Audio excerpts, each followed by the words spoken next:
नमस्कार. Game चेंजरचा review घेऊन आलेलो आहे. मित्रांनो, रामचरण RRR मधला फेमस ऍक्टर, त्याचाच गेम चेंजर नावाचा लेटेस्ट मूवी साऊथचाच आहे. मी अर्थात डब बघितला तर बरा वाटला. फार काही ग्रेट नाहीये. एक लक्षात यायला लागलंय की साऊथचे सगळेच मूवी काही फार भारी नसतात. काही काही छान असतात, पण काही काही अगदीच साधे असतात. रामचरणच्यामुळे वाटलेलं होतं की एक जबरदस्त मूवी बघायला मिळणार आहे. ट्रेलर पण तसा ओके ओके होता, पण आजकाल काय ट्रेलर वरून पिक्चर कसा असेल हे नेमकं सांगता येत नाही. ऍक्च्युअली पिक्चर तुम्ही जेव्हा बघता तेव्हा काहीतरी प्रॉडक्ट वेगळंच असू शकतं. आयदर तो चांगला सुखद धक्का असू शकतो किंवा आपला अपेक्षाभंगही असू शकतो. माझा संभाव अपेक्षाभंग झाला. स्टार्स द्यायचे झाले तर मी 2.5 किंवा 3 स्टार्स देईन. येस, रामचरणचं ऍक्टिंग चांगलं आहे, नो डाऊट, पण कथेतच फारसा काही दम नाहीये. दिग्दर्शन पण अगदीच उथळ झालेलं आहे. उथळ म्हणजे उथळ. अशामुळे हे म्हणतोय की विषय जो आहे ना, भ्रष्टाचाराच्या विरुद्ध हिरोनी, नायकानी जबरदस्त पद्धतीने तडकाफडकी कामं करणं प्रभावीपणे, ही हे मूळ कथासूत्र असलेले पिक्चर आतापर्यंत खूप येऊन गेले. त्याच्यामधला नायक तर आपल्याला माहितीच आहे पिक्चर. तर ते जे पिक्चर असतात ते विशिष्ट पद्धतीने बनवावे लागतात, तर ते लोकांना, मासेसला अपील होतात. हेही जरी गृहीत धरलं की मासेसला अपील होण्यासाठी म्हणून काही गोष्टी कराव्या लागतात, हे जरी मान्य केलं तरी सुद्धा त्याही कसोटीवर नायक हा जो होता अनिल कपूरचा, आणि त्याचा जो काही मूळ साऊथचा पिक्चर होता, ते त्या कसोटीवर उतरतात. जरी मासेससाठी होतं तरी त्यातून संदेश, त्याच्यातून मेसेज खूप छान पद्धतीने दिलेला होता. याही पिक्चरमध्ये मेसेज खूप छान दिलेला आहे, पण तो देताना मासेसला अपील करण्यासाठी म्हणून जे काही हातखंडे वापरण्याचा प्रयत्न केलेला आहे, तो प्रयत्न करताना अतिशय बालिश पद्धतीने डिरेक्शन झालेलं आहे. चित्रपट बघताना अत्यंत बालिश असा वाटायला लागतो तो, की त्या साईड ऍक्टर म्हणून जो घेतलेला आहे, आपण त्याला पुष्पामध्ये बघितलेलं आहे, विलनच्या रूपात बघितलेलं आहे, इथं त्याला कॉमेडी पात्र म्हणून घेतलेलं आहे. तर त्याचं ते असं तिरकत चालणं वगैरे, त्याच्यातून फारसा विनोद नाही निर्माण होत, आणि तोही तुकड्या तुकड्यात निर्माण होतो.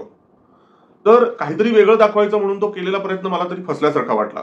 दुसरी गोष्ट, ज्यांनी कोणी डब केलं, मला माहित नाही रामचरणनी स्वतः हिंदीचं डब केलंय का आणखीन कुठल्या वेगळ्या व्यक्तींनी, वेगळ्या कलाकारांनी डब केलंय हिंदी करताना, तो जो आवाज आहे तो प्रभावी नाही होतोय. जर डबिंग हे श्रेयस तळपदे सारख्या कलाकारांनी, ज्यांचा आवाज भारदस्त आहे, छान आहे, अशा एखाद्या व्यक्तींनी जर का रामचरणचं डबिंग छान पद्धतीने केलं असतं, मी हिंदी विषयी बोलतोय, साऊथचा मी पाहिलेला नाहीये मूळ, तर त्याहीमुळे एक वेगळा असा उठाव आला असता चित्रपटाला. पण त्यातही थोडस ते तो एक कच्चा दुवा असा बनलेला आहे त्या चित्रपटामध्ये. आणि काही काही प्रसंग खूप छान घेतलेले आहेत. त्याच्यातून जो सिग्नल, जो मेसेज द्यायला पाहिजे, फॉर एक्झाम्पल जे UPSCची तयारी करतायत असे जे स्टुडंट्स आहेत, त्यांना हा आवडेल असा पिक्चर आहे.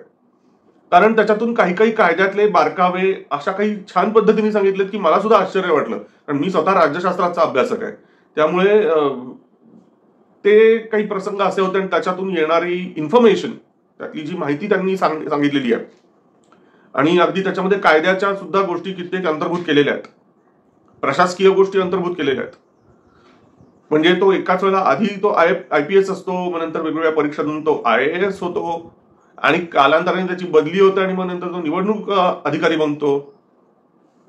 असं जे काही सगळं वेगवेगळा त्याचा जो प्रवास आहे, त्या निमित्ताने प्रेक्षकांना सुद्धा कायद्यातल्या वेगवेगळ्या खाचाखोचा, प्रशासकीय खाचाखोचा या कळतात.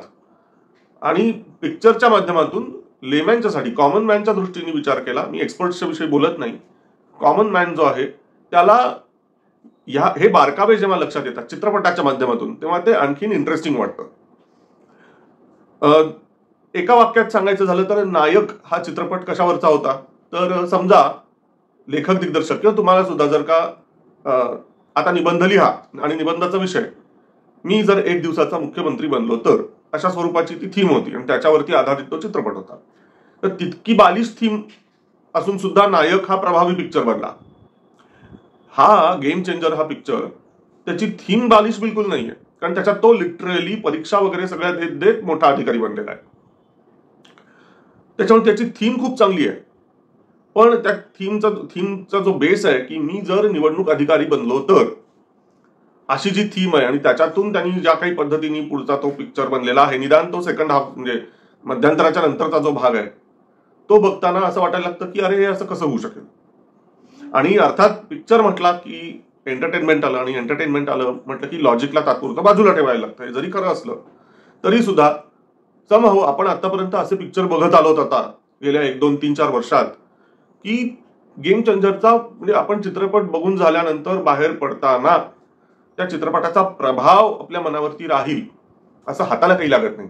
फक्त तो जो काही संवाद आणि त्या संवादातून येणारी जी इन्फॉर्मेशन आहे, जी माहिती आहे, तेवढीच फक्त मला इंटरेस्टिंग वाटली. बाकी पिक्चर प्रभाव पाडत नाही. रामचरण असला तरी सुद्धा त्याचा वाटतो तितका प्रभाव या चित्रपटातून पडलेला नाही असं वाटतं, sadly. So otherwise Shankar Shanmugam याचं डिरेक्शन अदरवाईज आपण पाहिलेलं आहे, चांगलं असतं डिरेक्शन, पण या चित्रपटात फारसं ग्रेट वाटलं नाही. कियारा अडवाणी ही नायिका म्हणून आहे या चित्रपटात, आणि कियारा अडवाणीचे जे काही सीन्स आहेत ते खूप छान झालेले आहेत. ती जेव्हा स्क्रीनवर असते त्यावेळेला तो पिक्चर आणखीनच जास्त आल्हाददायक वाटतो. अदरवाईज मला हा चित्रपटाला 2.5 ते 3 स्टार्स मी देऊ शकेन, त्यापेक्षा जास्ती नाही. आणि ते सुद्धा कियारा आणि रामचरण यांच्यामुळे देतोय. डबिंग जर का चांगल्या पद्धतीने झालं असतं तर 1 स्टार आणखीन वाढवला असता.